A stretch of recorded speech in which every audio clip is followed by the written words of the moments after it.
When you use database to manage information, query is a very powerful tool to gather information from one or multiple tables. And as you know, when you use query that has more than one table, those tables must be joined. However, there are different types of joins. So far, you have used only one type that is called inner join. In this video, I will demonstrate and explain the difference of inner join and other types of join.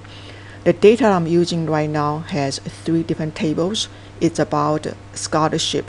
The applicant table has 40 student records in there, with the student ID as a primary key, and then names, address, and then state and other type of information data in here.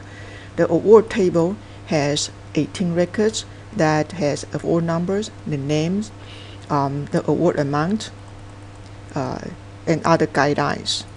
Then the allocation table is where which student received which award and the amount that the student received, the information is kept. Let's take a look at the relationship. So the award is one of the parent tables. Primary key is award number. Applicant is another parent table. Student ID, SID is the primary key. Now this is a different type of relationship. An award can be awarded to multiple applicants, and an applicant can receive multiple awards. So this is a many-to-many relationship. When there is a many-to-many relationship, the way to implement it is to have a table in the middle. It's called intersection table. That will keep track of which student received which award, and then you can have other fields in this table. There's an award amount, because not necessarily every student will receive the same award amount. As you can see, the student ID and award number are also used as a primary key of the allocation table, although they are the foreign key at the same time of the parent tables. And so this is the relationship of the data in this table that I'm going to use to explain different type of joins. Now I have created a join here that lists the students' names, the award names, and the amount that they received. There are 41 records in this query. And you also can see that some students have received multiple awards, but we don't have the information of what students who have not received any award, because over here everybody has received an award, and at least one award, and that's the award amount. Let's go to the design view. I pulled out first name, last name from the applicant table, and the name of the award from the award table, and then the amount from the allocation table. If you take a look at these joins, right click on it and go to joint property. By default is using the first one that says only include rows where the joined fields from both tables are equal.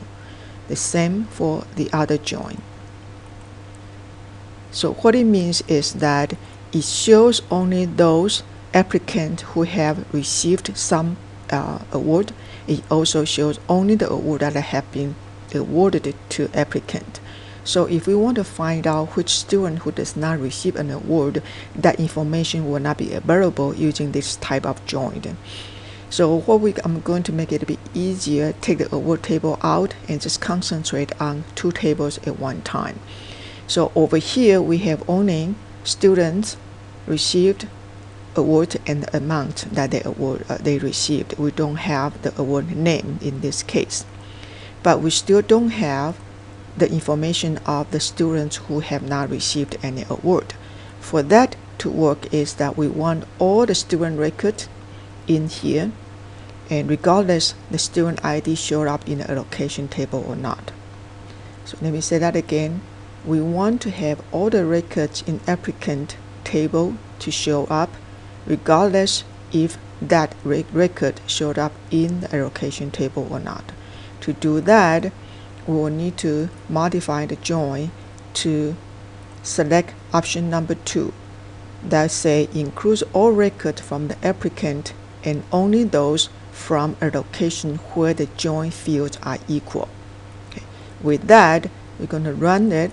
Now you can see some students do not have an award amount.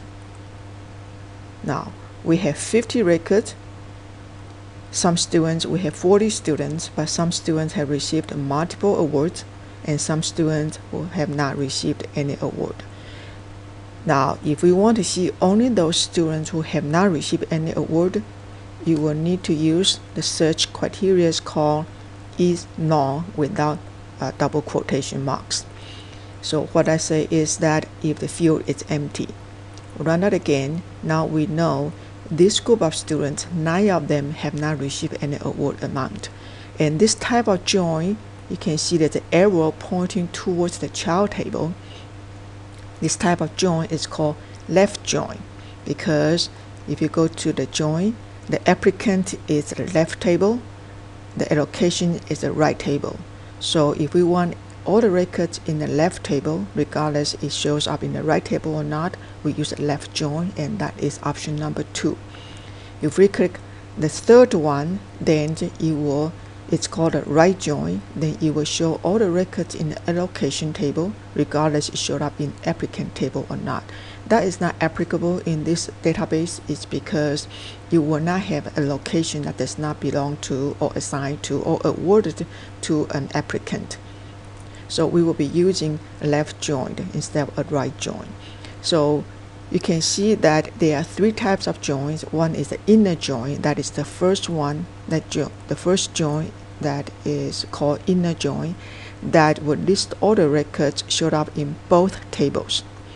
If we want to show all the records in one table versus and that records may not show up in the other table, then we could either use the left join or the right join, depends on which table from which table where you want to have all the records to show.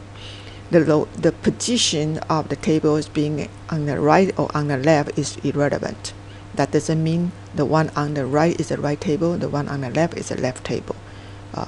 Usually the one you bring out first is the left table. So read that join properties carefully so you know. And when you select, read the options carefully, and so you can select the right one. So this is a left join that allows you to show records, all the records in one table, regardless if that record shows up in the other table or not.